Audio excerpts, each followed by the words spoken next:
बेटा जैसे हमने अभी डिस्कस किया प्रीवियस लेक्चर में कि कैश फ्लो की एक्टिविटीज कितनी होती हैं? 3। कौन कौन सी? Operating, investing, financing. ये किसने बताया कि 3 एक्टिविटीज होंगी? AS3 accounting standard 3 end AS 7। ठीक है, तो कैश फ्लो स्टेटमेंट को बनाना है। इसमें सबसे बड़ा लॉजिक है, जो पैसा आ रहा है इनफ्लो उसको क्या करना है? प्लस, जो जा रहा है उसको माइनस। ठीक है, अब इसमें से जो ऑपरेटिंग एक्टिविटी है उसको समझते हैं आज पहले। अब ऑपरेटिंग एक्टिविटी का मीनिंग क्या होता है, जो मैंने आपको पहले भी बताया, it refers to the core transactions and the core important thing जो बिजनेस में हम डील करते हैं। Those transaction item in which we deal, जिनके अंदर हम काम कर रहे हैं, उनको क्या कहा जाता है? Cash flow from operating activity. For example, ठीक है, जैसे मैं पढ़ा रहा हूँ तो teaching is my core activity, पर साथ में मान लो मैं कुछ और भी करता हूँ, let's say I have a stationery shop with that, तो वो नॉन कोर हो जाएगा। पर उसको अगर रेगुलर काम बना लिया तो मेरे 2 ऑपरेशंस हो गए, 2 बिजनेस हो गए। ठीक है, लेट्स से एक स्पोर्ट्स की फैक्ट्री है किसी की, वो बैट बनाता है, तो उसको ऑर्डर आता है 100 पीसेस ऑफ बैट, ठीक है ना, लेकिन साथ में वो कहते हैं सर आप शूज भी सप्लाई कर दो, तो आप बनाते तो हो नहीं शूज, तो शूज आपने किसी से बाय करके साथ में दे दिया, वो ट्रेडिंग कर ली, but once in a while है। ठीक है ना, तो कोर एक्टिविटीज होंगी जिसको सेल, ट्रेडिंग एंड मैन्युफैक्चरिंग दोनों आती है इसमें।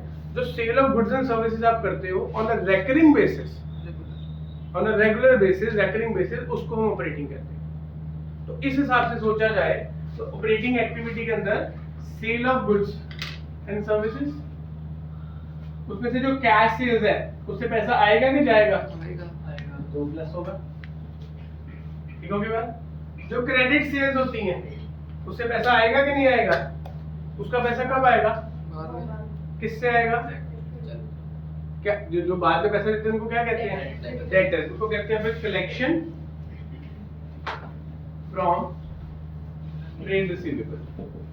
जहां से पैसा आया ये भी ऐड करेंगे, ऑब्वियसली पैसे तो आएंगे ना। देखो वो अक्रूवल बेसिस होने नहीं बेटा, देख तूने एक पर्सन को सेल की, लेट्स से ट्रेड रिसीवेबल में डेटर लिखा, डेटर टू सेल्स हुई, इस डेटर ने देखो बीआर दे दिया, बीआर टू डेटर हो गया, लेट्स से 100 रुपीस के डेटर्स के रेट हुए, 20 रुपीस का बीआर मिल गया। अब डेटर्स कितने के रह गए? 80 रुपीस के। अब देखो डेटर्स 80 के थे और बीआर 20 का था, इनमें से पैसा कितना रिसीव हुआ? क्या सारे पैसे दे रहे थे सारे डेटर्स? नहीं, लेट्स से इसने दिए 60 रुपीस, इसने दे दिए 20 रुपीस, तो पैसे रिसीव कितने हुए? तो यहाँ पे वो लाइटली आएगा जो रिसीव हुआ, इसका काउंट बनेगा, डेटर्स का काउंट बनेगा, बिल रिसीवेबल का काउंट। उसमें सेल्स डलेंगी, रिटर्न्स डलेंगी, डिस्काउंट डलेगा, पेमेंट्स डलेंगी, ओपनिंग क्लोजिंग बैलेंस डलेगा। लेते रहो, बड़े खत्म क्यों नहीं किया? पहले ही वैल्यूएशन में चला जाता है, ठीक है ना। मैं ऐसे बोल दूं आप ठीक नहीं लग रहा है, पढ़ने के मूड में नहीं लग रहे, लेट मी फिनिश फर्स्ट। ठीक है, तो एक सिंपल सा लॉजिक है कि हमारे पास जितने भी पैसे आए, कहां से पैसे आएंगे? गुड्स एंड सर्विसेज को बेचना है, जो कैश के होंगे डायरेक्टली आ जाएंगे, जो क्रेडिट के होंगे, क्रेडिट सेल्स नहीं लेनी, उनकी कलेक्शन लेनी है। क्या लेनी है? उनकी कलेक्शन। अब पैसे जाते कौन से हैं? ये प्लस है, पेमेंट्स, पेमेंट्स कौन सी होंगी? Purchase of goods and services या परचेज ऑफ रॉ मटेरियल या फिनिश गुड्स, वो माइनस होगा। दूसरा एक्सपेंसेस, कौन से expenses? Operating and recurring expenses. Operating expenses कौन से होते हैं? बड़ा सा रेशो में salaries, wages, direct and direct expenses दोनों ऑपरेटिंग होते हैं। सैलरी भी, वेजेस भी, इलेक्ट्रिसिटी बिल भी, रेंट भी, सब ऑपरेटिंग है। नॉन ऑपरेटिंग कौन से होते थे? ये बहुत इंपॉर्टेंट है, operating expenses and non operating expenses. Operating expenses which are used for the business transactions. आप वेजेस दे रहे हो, carriage inward, carriage outward, rent, electricity, salaries, postage, telephone, ये सब कुछ क्या है? ऑपरेटिंग। डायरेक्ट इनडायरेक्ट दोनों। लेकिन इनडायरेक्ट में कुछ ऐसे एक्सपेंसेस भी होते हैं जिनको नॉन ऑपरेटिंग कहा जाता है, जैसे प्रॉफिट और loss on sale of fixed assets, interest paid on loans, ठीक है ना। ऐसे कुछ नॉन ऑपरेटिंग इनकम्स भी होती हैं, डिविडेंड रिसीव्ड, रेंट रिसीव्ड। तो इसका मतलब यहाँ पे हमें चैप्टर में एक डिस्टिंक्शन बनानी है कि हमारे पास ऑपरेटिंग एक्सपेंसेस कौन से हैं और नॉन ऑपरेटिंग कौन से हैं। तो जिसने operating cost ratio, operating profit ratio ढंग से समझी होगी, उसको यहाँ पे बहुत जल्दी समझ आएगा। तो आज एक काम करो, अगर नहीं आता आपको पता है आपको एक लिख लो ऊपर, differentiate between operating expenses and non operating, इसको जाके थॉरली एक बार पढ़ना। बहुत जगह दिया है बुक में, इस चैप्टर में भी दिया है, रेशियो में भी दिया है, नोट्स में भी लिखा है, फॉर्मूलाज में भी लिखा है। तो इस पता लग रहा है कौन सा टॉपिक रेफर कर रहा हूँ, कल ही कराया देखो, ठीक है। तो operating and non operating expenses का डिफरेंशिएशन जरूर समझना है। अब यहाँ पे कौन से एक्सपेंसेस माइनस होने हैं? ऑपरेटिंग, ठीक है, वो माइनस हो जाएंगे। तो ये लास्ट में क्या आ जाएगा? Cash flow. अगर प्लस में आया तो क्या लिखेंगे? फ्रॉम, माइनस में आया तो क्या लिखेंगे? यूज। तो अगर तो बेटा ये वाला फॉर्मेट हमें यूज करना पड़ता है, इसको हम कहते हैं डायरेक्ट मेथड। क्या कहते हैं इसको? हम डायरेक्टली अपनी ऑपरेटिंग एक्टिविटीज से कैश फ्लो निकालते हैं। इसको कौन सा मेथड कहते हैं? तो ऑपरेटिंग के अंदर दो मेथड्स होते हैं, एक होता है डायरेक्ट, एक होता है इनडायरेक्ट। ये डिफिकल्ट लग रहा है आपको, इजी लग रहा है? ठीक है, अब दूसरे पे आते हैं। इसमें डायरेक्ट, ये दिस इज इजी मेथड, मेरी बात समझ, ये बहुत आसान है। इसमें सिर्फ आपको ट्रेड रिसीवेबल्स और ट्रेड पेबल के दो अकाउंट बनाने पड़ने थे, दैट्स इट, और कुछ नहीं करना था। जो पैसा आया प्लस, जो पैसा गया माइनस। नोट बंद करना इसको, क्यों? क्योंकि ये आपके सिलेबस में नहीं। पर समझाना क्यों जरूरी था? To give you a clarity कि ऑपरेटिंग निकलेगा कैसे। जिनका कॉम्पिटिटिव एग्जाम होगा उसमें आएगा ये +2 बोर्ड्स में नहीं होगा, ठीक है। अब जो इनडायरेक्ट मेथड होगा वो क्या कहता है? Using transactions of other two activities. कौन सी दो एक्टिविटीज है? और तो इन्वेस्टिंग और फाइनेंसिंग की एक्टिविटीज को यूज करके हमने निकालना है। अब इसका मतलब इन्वेस्टिंग और फाइनेंसिंग कौन सी एक्टिविटी है? मैंने ब्लू पेन से लिखा था नॉन ऑपरेटिंग। तो अभी मैंने आपको क्या बोला? आपको एक डिफरेंशिएशन आना चाहिए कि ऑपरेटिंग कौन सा और नॉन ऑपरेटिंग कौन सा है। तो इसका मतलब आप क्वेश्चन ऑपरेटिंग से नहीं निकालने वाले, किससे निकालने वाले हो? तो नॉन ऑपरेटिंग को समझना जरूरी है, ठीक है। ये दो बात, ठीक है। अब इसके अंदर आते हैं, इसका फॉर्मेट क्या होगा? इसका फॉर्मेट होगा सबसे पहला starting point net profit before tax and extraordinary item. बेटा बुक में जो बड़ा वाला फॉर्मेट है कौन से पेज पे निकाला है? It is on page number 4.60 एक पेज निकालो ना, 4.60 पहला फॉर्मेट बड़ा था। अब जो मैंने आपको शॉर्ट फॉर्मेट लिखवाया था, ठीक है ना, पिछले वीडियो में, पिछले लेक्चर में हमने। अब देखो बेटा लेफ्ट साइड पे क्या लिखा हुआ है? Cash flow from. ये पूरा पेज ही किसका है? ऑपरेटिंग। नेक्स्ट पेज पे आओ, cash flow from investing activity. Next क्या है? Cash flow from financing. उसी सेकंड पेज पे बेटा, सेकंड आगे नहीं जाना, नीचे फोर्थ आइटम क्या लिखी है? नेट इंक्रीज और decrease in the cash equivalent. वो जो net cash during the year बताया था। तो उसके बाद क्या रहा है? Add cash and cash equivalent in the opening and cash and cash equivalent in the ending. तो ये मैंने 5 हेडिंग्स बताई। अब इसका जो लेफ्ट साइड वाला पेज है, ये वो वाला फॉर्मेट मैंने शॉर्ट में बताना है। ऐसे ना बेटा, देखो अगर आपको फोकस भी करना। कैश फ्लो फ्रॉम जो ऑपरेटिंग एक्टिविटी है, ये टेक्निकल भी है और लॉजिकल भी है, ठीक है। अब इसका फॉर्मेट डिस्कस करते हैं। ये वाला डिस्कस हुआ है, ये जरूरत नहीं है वैसे, पर 1 मार्क्स में क्वेश्चन आ सकता है कि हम कौन सा मेथड यूज करते हैं ऑपरेटिंग का? Indirect. And indirect method uses which transactions? Non-operating transactions which are investing and financing. तो जब आप इन्वेस्टिंग फाइनेंसिंग करोगे तो आपको और क्लैरिटी आ जाएगी। हम इसके स्टार्टिंग के 10 क्वेश्चन अभी करते हैं, 10 क्वेश्चन पेंडिंग रखेंगे, फिर इन्वेस्टिंग फाइनेंसिंग करेंगे, फिर वो बाकी के 10 करेंगे to get you a deeper clarity on the topic.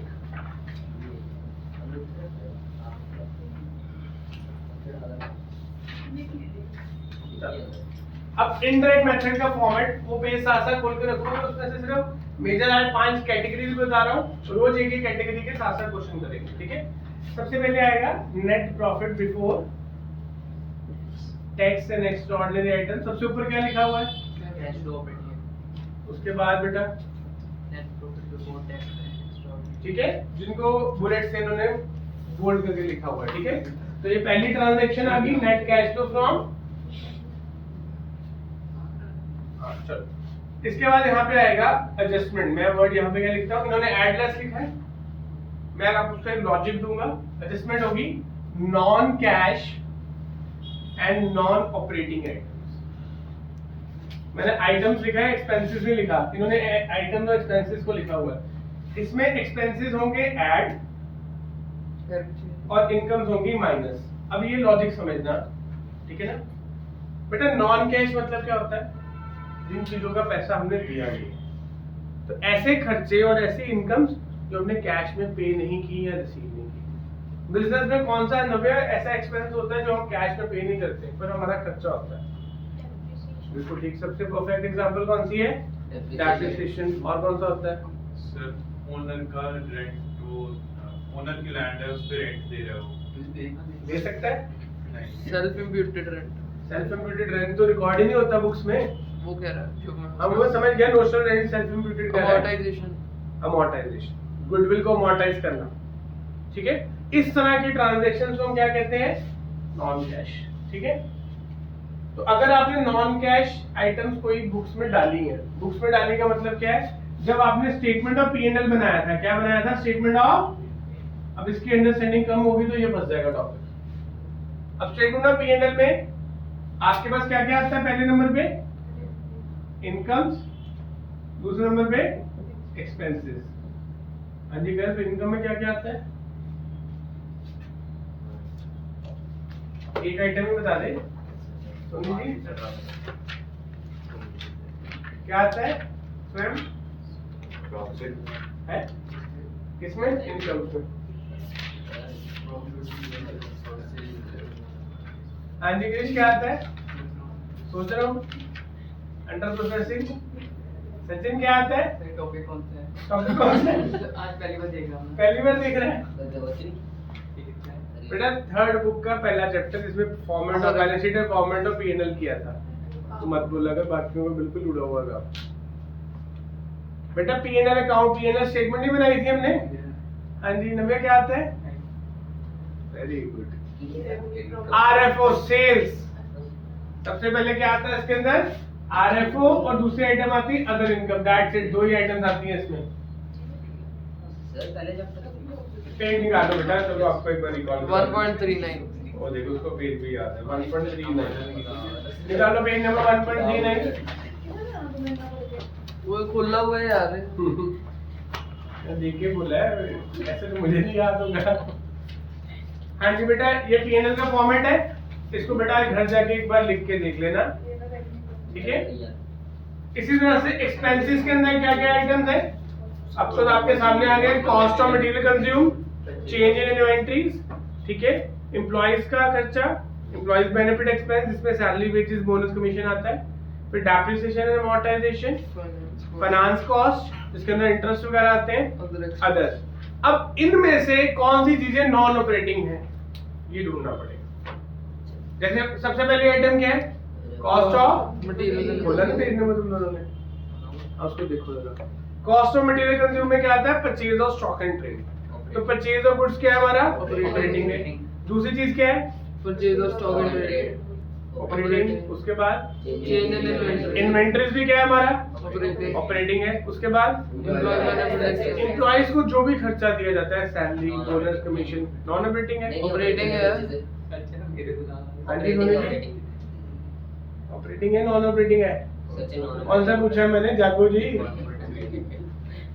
हाँ जी स्वयं, कौन सा पूछा है?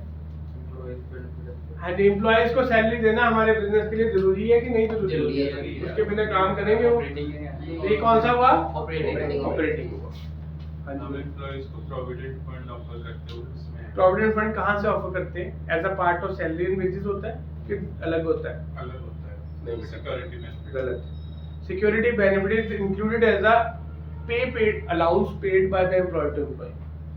एक एम्प्लॉयर एम्प्लॉय को जो भी पैसा देगा ऑन अ रेगुलर बेसिस, ठीक है ना। ऐसे तो सिर्फ एक बेसिक पे होता है वर्ड, वो सिर्फ उसके काम के लिए, allowances, perquisites, profit and loss, salary, social security scheme, ये सब कुछ उसके काम के लिए नहीं मिल रहे, हम उसको दे रहे हैं। ऐसे तो सारा कुछ ही आउट ऑफ द सैलरी होना चाहिए, एक एम्प्लॉयर एम्प्लॉय को जौन सी चीज रेकरिंग लेवल पे रोज दे रहा है, उसके जॉब के अकॉर्डिंगली वो सैलरी का ही पार्ट बनता है, उसको सैलरी वेज बिल कहा जाता है एक एम्प्लॉयर की बुक्स में। इसमें इंक्लूड होगा। हाँ जी, हाँ जी। पर प्रोविडेंट फंड रोज थोड़ी ना देता है। क्यों नहीं होगा बेटा? प्रोविडेंट फंड के पैसे कहाँ से दिए जा रहे हैं? मैं एम्प्लॉयज को 10 करोड़ सैलरी देता हूँ, मैंने प्रोविडेंट फंड भी देना शुरू कर दिया, 11 करोड़ सैलरी होगी। मेरा खर्चा परमानेंट बन गया कि एक ही बार देना मैंने? बोनस कभी कभी देना होता है, वो तक इसमें आता है। कमीशन अगर प्रॉफिट होगा तब देनी, वो भी इसमें आती है। कोई भी पैसा आप एम्प्लॉयज को दे रहे हो तो इसके अंदर ही आएगा। हाँ, इसमें एक ऐसी आइटम है जो नॉन कैश है, stocks given to employees as ESOPs। ESOPs क्या होता है? Employee stock option program. Shares देने एम्प्लॉयज को, हमने शेयर दिए, सीईओ को शेयर दे दिया। है वो ऑपरेटिंग ही, क्योंकि हमने उनको क्या दिया है? As a salary. जैसे मान लो मेरा एक एम्प्लॉय है, उसकी 5 लाख सैलरी है महीने की, ठीक है? बड़ी company Infosys, Tata, Apple, Yahoo, Google, ये सब ऐसे ही करते हैं। ये अपने जो इधर आ जा, कुछ एक्स्ट्रा तो इधर आके बढ़ा दे, ठीक है? ये क्या करते हैं? अपने टॉप एग्जीक्यूटिव्स को लेट्स से 5 लाख में से वो कहते हैं 1 लाख के स्टॉक्स मिल जाएंगे हर महीने, ठीक है? उसमें कुछ टर्म्स एंड कंडीशन होती है। तो इसका मतलब क्या है? वो कैश की इक्विवेलेंट चीज दे रहे हैं, कैश नहीं दे रहे। तो वहां पे कैश जा नहीं रहा, क्या हो रहा है? लायबिलिटी बढ़ रही है। लायबिलिटी कैसे बढ़ रही है? शेयर कैपिटल बढ़ रहा है। क्या बढ़ रहा है? शेयर कैपिटल बढ़ रहा है। ये बात आई समझ? इसका मतलब नॉन कैश आइटम्स को आइडेंटिफाई करना धीरे धीरे, ठीक है? डेप्रिसिएशन, अमोर्टाइजेशन, ESOPs, ठीक है ना? ऐसे धीरे धीरे आपको आइटम फॉर्मेट में भी समझाऊंगा, क्वेश्चंस में भी आते जाएंगे। चलो नेक्स्ट हेडिंग आओ। एम्प्लॉइज वाला क्या है हमारा? ऑपरेटिंग। फाइनेंस कॉस्ट, इसके अंदर क्या क्या आता है? ऑपरेटिंग। ये भी ऑपरेटिंग है। कैसे फाइनेंस आता है? क्या इसके अंदर? पहले ये बता। वो जो इंटरेस्ट वगैरह लगाते हैं। एक मिनट यार, तू चुप कर। तो मेरे को क्या देगा? पूछूंगा, उससे पूछा मैंने। हाँ जी, किसका इंटरेस्ट होता है? इंटरेस्ट किस पे देते हो? लैंड देते हैं। लोन्स के ऊपर? लैंड के ऊपर किसके ऊपर? कोई चीज कैपिटल खरीदी लैंड के ऊपर लोन होता है। खरीदना कुछ लोन पे तो लैंड को अगर लोन लेके लिया तो उसका हाँ, इंटरेस्ट वो होगा। वो बेटा डेट के ऊपर लोन होता है, interest loan, bank loan, debentures, bonds, ये सब आएगा। दूसरा सिक्योरिटी इशू चार्जेस। आपने शेयर्स और डिबेंचर इशू किए, उसका कुछ खर्चा किया, वो भी किसमें आएगा? इसके अंदर। Flotation cost. फ्लोटेशन कॉस्ट उसी को कहते हैं। किसी सिक्योरिटी को फ्लोट करवाया, मार्केट में लिस्ट करवाया, तो उसके लिए आपको कोई एडवर्टाइजमेंट, कोई लिस्टिंग एक्सपेंसेस देने पड़े, वो सब इसमें आता है। तो ये ऑपरेटिंग है कि नॉन ऑपरेटिंग है? आपके बिजनेस में पैसा कहां से आ रहा है, उससे वर्कर ज्यादा काम करेगा कम करेगा? इररिलेवेंट है ये बात, फर्क नहीं पड़ता उस बात से। जिस चीज से ऑपरेशंस को फर्क नहीं पड़ता वो कौन सी हो जाती है? तो फाइनेंस कॉस्ट की सारी आइटम्स क्या है हमारी? उसके बाद नेक्स्ट क्या है? ये दोनों ऑपरेटिंग है लेकिन क्या है? नॉन कैश है, ठीक है? तो एक ब्रॉडर कैटेगरी मैंने आपको दी कि ऑपरेटिंग कौन से है, नॉन ऑपरेटिंग कौन से है। अब बेटा जब आप स्टेटमेंट ऑफ P&L बनाते हो, ये सारे एक्सपेंसेस आपने क्या किए हुए हैं? माइनस क्या किए हुए हैं? इनकम को प्लस किया हुआ है, एक्सपेंसेस को क्या किया हुआ है? अब इसका मतलब जो हमने प्रॉफिट बिफोर टैक्स निकाला, उसमें आपने ऑपरेटिंग प्लस नॉन ऑपरेटिंग दोनों को ही माइनस किया। बट कैश फ्लो क्या कहता है कि हमने सिर्फ ऑपरेटिंग एक्सपेंसेस कंसीडर करने और कैश वाले एक्सपेंसेस कंसीडर करने, क्योंकि ये किस बेसिस पे बना था? एक्रूवल पे। ये किस बेसिस पे बनना है? कैश। तो हमने क्या करना है, इनमें जौन से एक्सपेंसेस नॉन कैश और नॉन ऑपरेटिंग थे उनको क्या कर देना है? ऐड, रिवर्स कर देना है। बेटा स्टार्टिंग पॉइंट क्या है? Net profit. नेट प्रॉफिट कौन सा है? ये वाला, या प्रॉफिट आफ्टर टैक्स वाला, ठीक है ना? या तो दोबारा से P&L निकाल लो बिना नॉन ऑपरेटिंग और बिना नॉन कैश को यूज किए, वो लंबा काम हो जाएगा, पूरी स्टेटमेंट ऑफ P&L दोबारा बनानी पड़ेगी।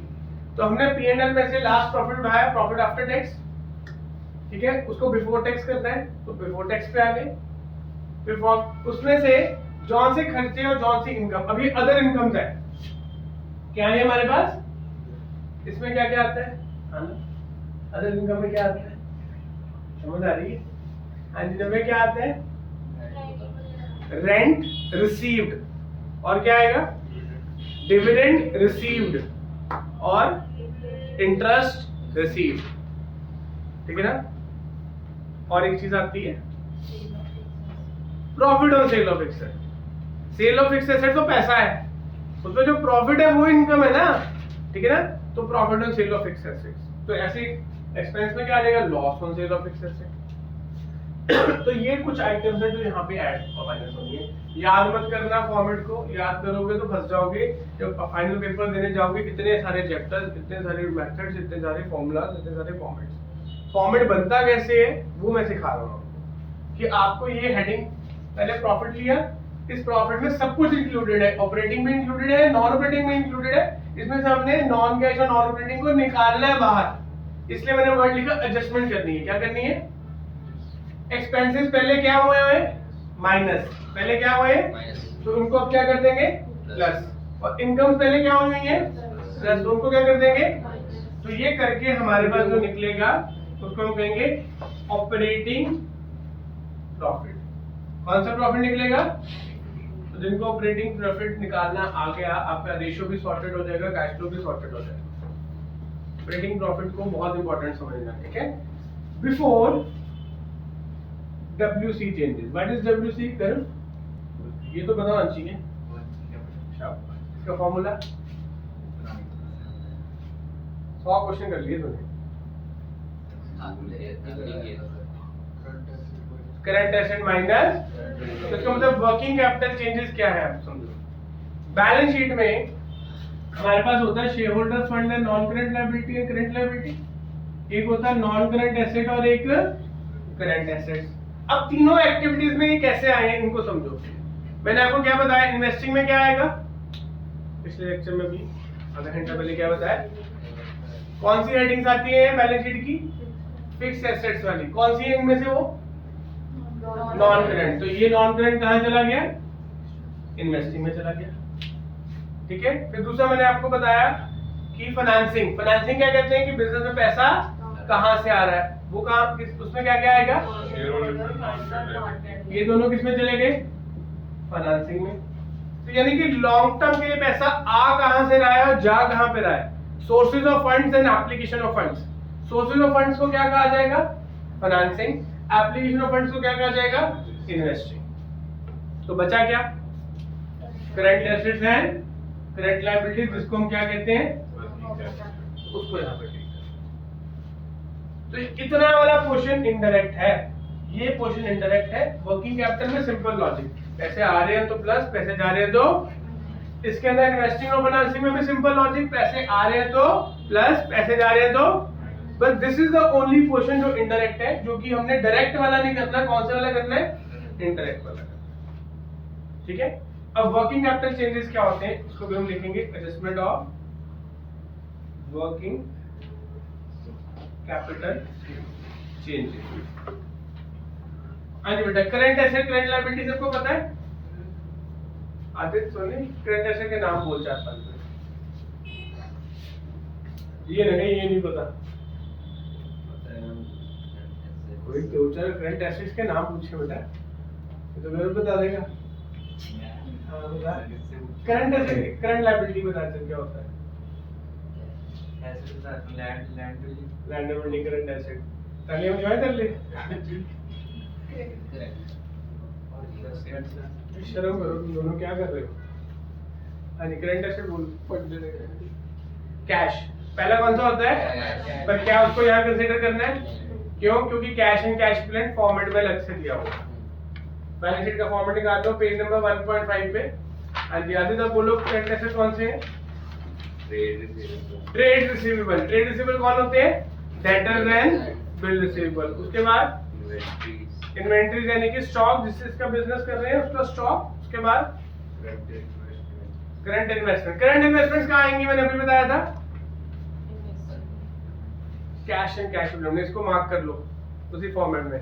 करंट इन्वेस्टमेंट्स आ गए, लिख लो, एक नोट लिखो कॉपी के ऊपर। Current investments are considered as part of cash equivalent. Current investments जो आपने फॉर्मेट ही बनाया लास्ट एबीसी वाला, नोट बना के लिख लो।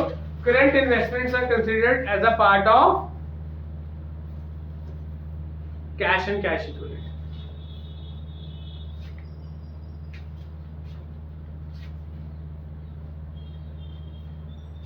अब करंट लायबिलिटीज कौन कौन सी होती है प्रीशिया? Cash and cash equivalent. Very good, साथ देना है ना दोस्तों का। आना कौन सी होती है current liability? Short term borrowing कौन सी होती है? और short term provision. Very good, आगे ठीक रह गया। वो चौथा है ना, तीसरा कौन सा है? Short term borrowing, short term provision and जो पैसे देने होते हैं ट्रेड पेपर्स। क्या कहते हैं उसको? Trade papers. ठीक है, तो ये तीनों चीजें क्या है हमारी? Current liability. गोविंद मुझे एक बात बताया था, देख ट्रेड रिसीवेबल्स के पास शुरू में 10,000 है, लास्ट में 15,000 हो गया। बेटा इसे ध्यान से सुनो, ठीक है? ट्रेड रिसीवेबल्स 10,000 थे, तो ऐसे करें trade payables it was the value of 10,000, at the end ये 8,000 हो गया। तो आपके ट्रेड पेबल कम हुए कि ज्यादा हुए? तो आपके पैसे आए हैं कि गए हैं? तो ये प्लस होगा कि माइनस होगा? माइनस। तो आपने डिफरेंस निकालना है बैलेंसेस में। अगर तो करंट लायबिलिटी और करंट एसेट, करंट लायबिलिटी कम होगी तो पैसा जा रहा है, वो लेस होगा। ठीक है, अब करंट एसेट की बात करते हैं। ठीक है, ट्रेड रिसीवेबल थे 15,000, वो 10,000 हो गए। हाँ जी सर, 15 से 10 हुए ट्रेड रिसीवेबल। पैसे आए हैं कि गए हैं? इनको भी दे रहे, उनको भी दे देना ही है सबको जिंदगी में। कैसे आए हैं?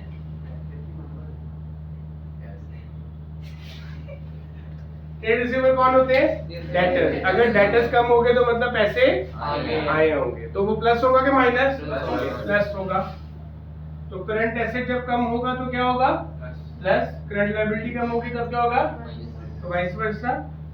तो आपने ये इसका एक शॉर्ट ब्रीफ याद रख लेना कि whenever there is an increase in liability, liability increase होगी तो इसका मतलब कुछ उधार पे आया, जैसे लेट्स से इन्वेंटरीज इंक्रीज होगी, ठीक है ना, या let's say outstanding salaries increase हो गया। तो आप पैसे दिए कि नहीं दिए? नहीं दिए ना, लेकिन उससे कोई ना कोई काम तो करवा लिया होगा ना, उससे इनफ्लो हुआ होगा। लेट्स से आपने एक एम्प्लॉय से काम करवाया, उससे गुड्स बने होंगे, उन गुड्स को बेचा होगा तो पैसे आए होंगे। तो इसका मतलब whenever current liabilities are increased it will be added whenever। अब ये दोनों का लॉजिक याद रखो ना, ये तो बहुत प्योरली मैंने आपको समझा दिया। पैसे आ रहे हैं कि पैसे जा रहे हैं। तो करंट एसेट इंक्रीज जब हुआ कैसे? अच्छा, मतलब इन्वेंटरी स्टॉक है आपके पास 80,000 की थी, 90,000 की होगी। आयुष कैसे भी होगी? परचेज किया होगा, बिल्कुल ठीक। परचेज करने में पैसे गए होंगे कि आए होंगे? तो वो क्या होगा? परचेज करने में क्या कहा हमने? इन्वेंटरी परचेज करने में पैसे जाएंगे कि आएंगे? आउटफ्लो होगा, इनफ्लो होगा? आउटफ्लो मतलब माइनस होगा। तो इसका भी मैंने लॉजिक समझा दिया, इसका भी लॉजिक समझा दिया, ये वाला नहीं समझाया अभी मैंने। इसका भी एक लॉजिक है, वो जब क्वेश्चन करेंगे तब करेंगे, ठीक है ना। तो इसके बाद ये सब कुछ डालने के बाद लास्ट में हम डालेंगे less tax paid. Word paid लिखना। टैक्स क्या होता है? Income tax. टैक्स पेड हमारा आउटफ्लो है कि इनफ्लो है? इसलिए माइनस हो रहा है। And extraordinary item. अभी एक्स्ट्रा ऑर्डिनरी क्या है मैं बाद में बताता हूँ, क्योंकि ये ऊपर भी टच हो रहा है, नीचे भी टच हो रहा है। तो टैक्स और एक्स्ट्रा ऑर्डिनरी को हम इकट्ठे करेंगे, क्योंकि ये ऊपर भी आ रहे हैं और ये लास्ट में भी आ रहे हैं। ठीक है, इन सबको करने के बाद हमारे पास आ जाएगा cash flow from operating activities. अगर प्लस में आएगा तो फ्लो, अगर माइनस में आएगा तो यूज। अब फॉर्मेट निकालो 4.60 वाला। हाँ जी, सबसे पहले हेडिंग क्या लिखी हुई है देखो, सबसे टॉप पे cash flow from operating activities. ठीक है, उसके अंदर क्या लिखा हुआ है देखो, net profit before tax and extraordinary item as per working note. तो इसका हमेशा वर्किंग नोट बनेगा। क्या बनेगा इसका? किसी टाइम पे इसको भी फॉर्मेट में करते थे। अब why this is done differently and this is differently, logic बता देता हूँ। These are our charge। ये कौन सी आइटम्स हैं और ये कौन सी आइटम्स हैं? एप्रोप्रिएशन। बेटा देख लो, फर्स्ट डे मैंने जब +2 शुरू की थी, चार्ज और एप्रोप्रिएशन ही करवाया था टॉपिक, ये अभी तक चलता है। तो एप्रोप्रिएशन वाली आइटम्स को वर्किंग नोट में करना है, चार्ज वाली आइटम्स को फॉर्मेट में करना है। कैलकुलेशन चाहे एक ही जगह डाल के कर दोगे ठीक आ जाएगी, बट केस स्टडी आया तो गलत हो जाएगा। आपको कैसे पूछते हैं पेपर में, ऑपरेटिंग का वैल्यूज दे दी, सॉल्व किया, आपने फॉर्मूला के सॉल्व कर लिया, वो पूछेंगे what do you mean by extraordinary item, what is the value of extraordinary items, what is the value of operating profit, what is the value of working capital changes. तो उन्होंने इसमें से कोई वैल्यू इन्फर करने को कह देना है। तो अगर आपने फॉर्मेट नहीं बनाया होगा, ठीक है ना, सम स्टूडेंट्स टीचर्स को करते हैं, कहते हैं प्लस ये आइटम्स करनी है माइनस ये आइटम्स करनी है, ये याद करो, वो पंगा पड़ जाएगा। पहले क्या होंगी एप्रोबेशन, पहले क्या होगी, फिर क्या होगा चार्ज, उससे क्या आ जाएगा ऑपरेटिंग प्रॉफिट, उसके बाद क्या करेंगे वर्किंग कैपिटल चेंजेस। ठीक है, ये हमारा फॉर्मेट है। अब फॉर्मेट में आओ, देखो आइटम्स टू बी एडेड, ये नॉन कैश नॉन ऑपरेटिंग की बात हो रही है। एक्सपेंसेस कौन कौन से एक बार रीड कर लेते हैं, ठीक है आयुष रीड कर, क्या क्या बोल इसके अंदर। Depreciation, goodwill, patents and trademarks, amortization of intangibles, amortization of intangibles, उसके बाद interest on bank overdraft, interest on bank, finance cost. अभी हमने क्या पढ़ा था, फाइनेंस कॉस्ट ऑपरेटिंग है कि नॉन ऑपरेटिंग है, इसलिए इंटरेस्ट यहाँ पे ऐड बैक हो रहा है। इंटरेस्ट ऑन बोरोइंग भी सेम है। अंडरराइटिंग, शेयर इशू एक्सपेंस, मैंने बोला था flotation cost, share securities debenture, किसी भी चीज को इशू करने में वो खर्चा हुआ तो वो यहाँ पे आएगा, इसको फ्लोटेशन कॉस्ट लिख लो साथ में ऊपर, इसको फ्लोटेशन कॉस्ट कहते हैं। ठीक है, उसके बाद loss on sale of fixed assets, loss on sale of fixed asset, नीचे ऐड वालों में प्रॉफिट होगा। उसके बाद premium on redemption of इसको स्टार लगाओ, ये बहुत बार आता है बच्चों को, गलत होता है। Premium on redemption of preference or debentures, preference shares और डिबेंचर्स। अब ये क्या होता है, फाइनेंसिंग में डिटेल में जाएंगे।